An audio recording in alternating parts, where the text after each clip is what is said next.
વડોદરા નજીકના Mumbai national highway પર વાહનોનો ખડકલો. Road પર મોટા પાયે ખાડા પડી જવાથી વારંવાર ટ્રાફિક જામ થઈ જતા હોવાથી વાહન ચાલકો અને રહીશો રોષે ભરાયા. વડોદરા શહેર નજીકથી પસાર થતા અમદાવાદ મુંબઈ નેશનલ હાઈવે પર જાંબુવા બ્રિજના રોડ પર ભારે ખાડા પડી જતા આજે વહેલી સવારથી 5 કિલોમીટર લાંબો ટ્રાફિક જામના દ્રશ્યો જોવા મળ્યા હતા. ત્યારે છેલ્લા 4 દિવસથી રોજ સવારે અને સાંજે આ પ્રકારનો ટ્રાફિક જામ સર્જાયો હોવાના દ્રશ્યો સામે આવે, જેના કારણે વાહન ચાલકો વધુ પરેશાન થઈ રહ્યા છે.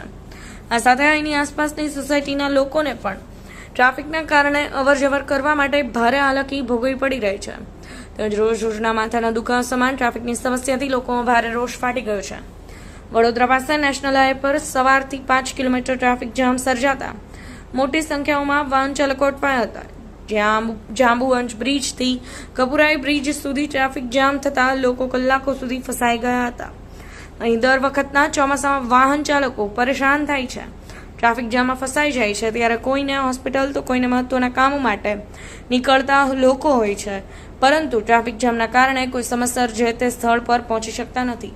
અમદાવાદથી સુરત તરફ જઈ રહેલા લોકોને ભારે મુશ્કેલીનો સામનો કરવો પડી રહ્યો છે. ત્યારે ટ્રાફિક જામની વણઝાર લાગતા લોકો પરેશાન થઈને આક્રોશ વ્યક્ત કરી રહ્યા છે.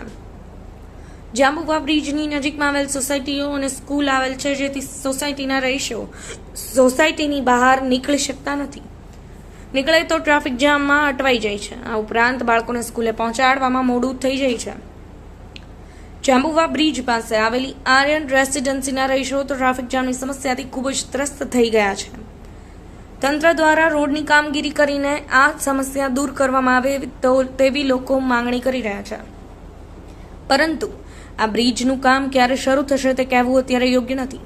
વધુમાં જાણવા મળ્યું હતું કે અહીં રોજ ટ્રાફિક જામ થાય છે અને ટ્રાફિક શાખામાં ફોન કરીને જાણ કરવા છતાં પણ તેમની ગાડીઓ જલ્દીથી આવતી નથી, તેથી ટ્રાફિકનો પ્રશ્ન ઉકેલ થતો નથી. નોકરી ધંધા પર જતા લોકો પરેશાન થાય છે, કારણ કે આ બ્રિજ શહેરને જોડાયેલ છે. ત્યારે શહેરમાંથી પોર તરફ જતા ઘણા લોકો નોકરી ધંધા પર જતા હોય છે, તેથી તેમની માંગ છે કે આ બ્રિજની કામગીરી જલ્દી કરવામાં આવે. ઘણી વખત તો પોર સુધી ટ્રાફિક જામ થતો હોય તેવા દ્રશ્ય પણ જોવા મળી ચૂક્યા છે. લોકોની માંગણી છે કે આ બ્રિજની કામગીરી ઝડપથી શરૂ કરવામાં આવે, ત્યારબાદ ઝડપથી પૂર્ણ કરવામાં આવે તેવી લોક માંગ ઉઠી છે. અહીં ટ્રાફિક જામ થઈ જતા સોસાયટીના રહીશો બહાર નીકળી શકતા નથી. ઘરેથી બહાર નીકળી ગયા હોય તો ફરી સોસાયટીમાં જઈ શકતા નથી, કારણ કે ટ્રાફિક જામના કારણે સોસાયટીઓનો રસ્તો બંધ થઈ જાય છે. આ મામલે યોગ્ય કામગીરી થાય તથા થવી જોઈએ. અમે લોકો હેરાન પરેશાન થઈ રહ્યા છે તેવું લોકો બોલી રહ્યા છે.